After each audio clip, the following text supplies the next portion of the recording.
ನಂದು ಅಂತಲ್ಲ, ಸಾಕಷ್ಟು ಕ್ಯಾರೆಕ್ಟರ್ಸ್ ಇನ್ನ ರಿವೀಲ್ ಆಗಿಲ್ಲ. ಸೊ ಹೀಗಾಗಿ ಏನ್ ಮೇನ್ ಕ್ಯಾರೆಕ್ಟರ್ಸ್ ರಿವೀಲ್ ಆಗಿದೆ ಅದಷ್ಟೇ ನಮ್ಗೂ ಹೇಳಿರೋದು. ಸೊ ನಾವು ಅದೇ ಸೀಕ್ರೆಸಿ ಮೇಂಟೈನ್ ಮಾಡ್ಬೇಕಾಗತ್ತಷ್ಟೇ. ಹಾಗಾದ್ರೆ ನಮ್ ಜೊತೆ ಇವತ್ತು ರಿವೀಲ್ ಮಾಡಲ್ವಾ ಹೆಂಗೆ ಅಂತ? ಮಾಡಂಗಿಲ್ಲ. ಈಗ ಧ್ರುವ ಸರ್ಜಾ ಅವ್ರ ಜೊತೆ ನೀವು ಹತ್ರದಿಂದ ನೋಡಿ ಕೆರಿ ಸಿನಿಮಾ ಏನೋ ನಟನೆ ಮಾಡಿದ್ರಿ. ಸೊ ಅವ್ರ ಜೊತೆ ಏನಾದ್ರು ಸ್ಕ್ರೀನ್ ಶೇರ್ ಮಾಡೋ ಅವಕಾಶ ಸಿಗ್ತಾ ಹೇಗೆ? ಹೌದು. ಧ್ರುವ ಸರ್ ಜೊತೆ ಸ್ಕ್ರೀನ್ ಶೇರ್ ಮಾಡಿದ್ದೀನಿ, ರಮೇಶ್ ಅರವಿಂದ್ ಸರ್ ಮತ್ತೆ ರವಿ ಸರ್ ಜೊತೆ ಒಂದ್ ಸೀನ್ ಅಲ್ಲಿ ಇದ್ದೀನಿ. ಅಂಡ್ ನನ್ನ ಜೊತೆ ಮಹತಿ ಅಂತಾನೂ ಮಾಡಿದಾಳೆ, ಡ್ರಾಮಾ ಜೂನಿಯರ್ಸ್ ಅವರು ಸೀರಿಯಲ್ ಮಾಡ್ತಿದ್ದಾರೆ. ಸೊ ಸೊ ನಮ್ದು ಅದೇ ಕಾಂಬಿನೇಷನ್ ಇದೆ, ಧ್ರುವ ಸರ್ ಜೊತೆ ಇದೆ, ರಮೇಶ್ ಸರ್ ಜೊತೆ ಇದೆ.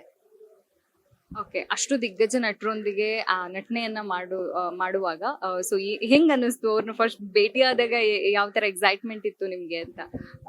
ಫಸ್ಟ್ ನಂದು ಆಕ್ಚುಲಿ ಫಸ್ಟ್ ನನ್ನ ಸೀನ್ ಇದ್ದಿದೆ, ನಂದು ಇಂಟ್ರಡಕ್ಷನ್ ಸೀನ್. ಅದು ಕಾಂಬಿನೇಷನ್ ಬಂದು ಧ್ರುವ ಸರ್ ಮತ್ತೆ ರಮೇಶ್ ಸರ್ ಇಬ್ಬರ ಜೊತೆನೂ ಇತ್ತು. ಸೊ ಫಸ್ಟ್ ಟೈಮ್ ನಾನು ಲೆಜೆಂಡ್ ಆಕ್ಟ್ರೆಸ್ ಜೊತೆ ಮಾಡ್ತಾ ಇದ್ದೀನಿ ಅಂತ ಫುಲ್ ನರ್ವಸ್ ಇತ್ತು.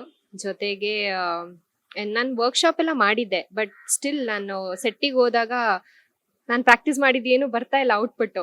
ತುಂಬಾ ಸೈಕಲ್ ಹೊಡೆದಿದ್ದೀನಿ, ತುಂಬಾ ಲ್ಯಾಗ್ ಮಾಡಿದ್ದೀನಿ. ಬಟ್ ಸ್ಟಿಲ್ ನಾನು ಥ್ಯಾಂಕ್ಸ್ ಹೇಳಬೇಕು ಸರ್ಗೆ, ಧ್ರುವ ಸರ್ಗೂ ಮತ್ತೆ ರಮೇಶ್ ಸರ್ಗೆ, ಬಿಕಾಸ್ ಅಷ್ಟು ಪೇಷನ್ಸ್ ಆಗಿ ಹೇಳ್ಕೊಟ್ಟಿದ್ದಾರೆ. ಆ್ಯಂಡ್ ನಾನು ಕಂಪ್ಲೀಟ್ ಮಾಡೋ ತನಕ ವೇಟ್ ಮಾಡಿದ್ದಾರೆ. ಸೊ ಭಾಳ ಖುಷಿ ಇದೆ, ಹೆಮ್ಮೆನೂ ಇದೆ ತುಂಬ.